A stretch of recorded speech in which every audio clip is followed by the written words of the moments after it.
अहो मी केस कापू का हो? हो काप ना. अहो पण किती कष्टाने वाढवलंय हो केस. नको कापू मग. पण आता ना छोट्या केसांचीच फॅशन आहे. काप मग. पण मैत्रिणी बोलतात तुला शोभणार नाही छोटे केस. नको कापू मग.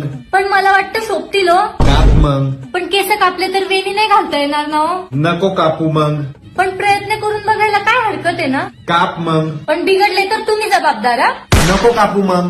पण तसं छोटे केस सांभाळायला बरं असतं. काप मग. अहो पण भीती वाटते खराब दिसले तर. नको कापू मग. जाऊ द्या काय होईल ते एकदाची कापूनच टाकते. काप मग. बरं ते जाऊ द्या मी आईकडे जाऊ का थोडे दिवस. नको कापू मग. अहो मी माहेरी जायचं म्हणते. काप मग. अहो तुमची तब्येत बरी आहे ना. नको कापू मग. काप मग. नको कापू मग. काप मग. नको कापू मग.